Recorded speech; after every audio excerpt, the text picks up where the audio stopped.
Hi friends, welcome to my channel. இன்றைக்கி பார்த்தீங்கன்னா, ஒரு 10 நிமிஷத்தில் ரொம்ப ஈஸியாகவும் சுலபமாகவும் செய்யக்கூடிய, அதுவும் குழந்தைங்களுக்கு ரொம்ப பிடிச்சமானதா செய்யக்கூடிய ஒரு ரெசிபி தாங்க பார்க்க போகிறோம். அது எப்படி செய்யாதுன்னு வாங்க பார்க்கலாம். அதுக்கு ஃபஸ்ட்டு பன்னு இருக்கு இல்லையா, இல்லை கீத்து பன்னு நீங்க கடையில் வாங்குற உருண்டை பன்னு இது வேணால் எடுத்துக்கோங்க. எடுத்துகிட்டு அதை நல்லா பீஸ் போட்டு கட் பண்ணி வச்சுக்கோங்க. கட் பண்ணி வச்சதுக்கப்புறம் ஒரு கடாய் எடுத்து அதில் கொஞ்சமாக எண்ணெய் விட்டுக்கோங்க. அதுலேயே கொஞ்சமாக கடுகு சேர்த்துக்கோங்க. கடுகு சேர்த்துட்டு கடுகு நல்லா பொரிஞ்சு வந்ததுக்கப்புறம் கடலைப்பருப்பு கொஞ்சமாக உளுத்தம்பருப்பு கொஞ்சமாக அதில் சேர்த்துக்கோங்க.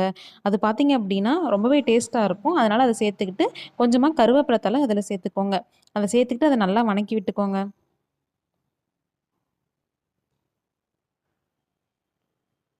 அடுத்து பார்த்தீங்கன்னா, ஒரு பெரிய வெங்காயத்த நல்லா பொடி பொடியா நான் கட் பண்ணி சேர்த்துருக்கேன். உங்களுக்கு வெங்காயம் நெறைய பிடிக்கும்னா, நீங்க வெங்காயம் நெறையா கூட சேர்த்துக்கலாம். அத சேர்த்துக்கிட்டு அத நல்லா வணக்கி விடுங்க. வணக்கி விட்டுட்டு ஒரே ஒரு தக்காளி நல்லா பொடி பொடியா கட் பண்ணி அதில சேர்த்துக்கோங்க. நீங்க இதில பேஸ்ட்டாவும் அரைச்சும் சேர்க்கலாம். இல்ல அப்டின்னா கட் பண்ணியும் நீங்க சேர்க்கலாம். கட் பண்ணி சேர்த்துட்டு அத நல்லா வணக்கி விடுங்க. வெங்காயம், தக்காளி வேகணும் அப்டின்னு நெனச்சீங்கன்னா, கொஞ்சமா உப்பு போட்டு நீங்க வணக்கி விட்டீங்க அப்டின்னா, சீக்கிரம் அது வெந்துக்கும்.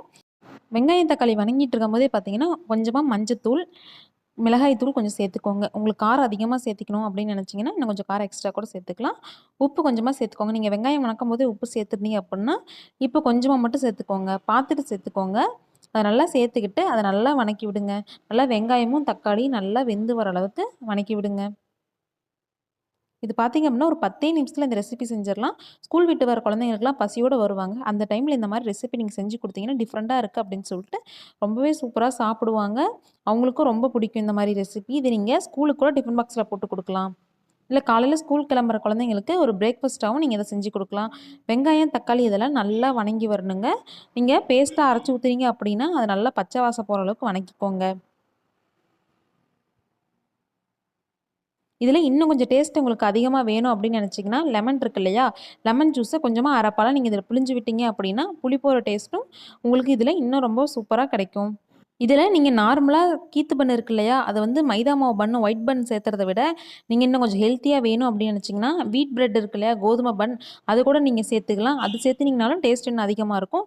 அப்ப சேர்த்தம்போது இன்னும் கொஞ்சம் காரம் எக்ஸ்ட்ராவும், புளிப்பும் கொஞ்சம் லெமன் ஜூஸ் இன்னும் கொஞ்சம் அதிகமாவும் நீங்க சேர்த்துனீங்க அப்படின்னா, அதோட டேஸ்ட் இன்னுமே ரொம்ப சூப்பரா இருக்கும். வெங்காயம், தக்காளி நல்லா வதங்குனதுக்கப்புறம், நம்ம ஏற்கனவே கட் பண்ணி வச்சிருக்கோம் இல்லையா? அந்த பன்ன அதில சேர்த்துக்கோங்க.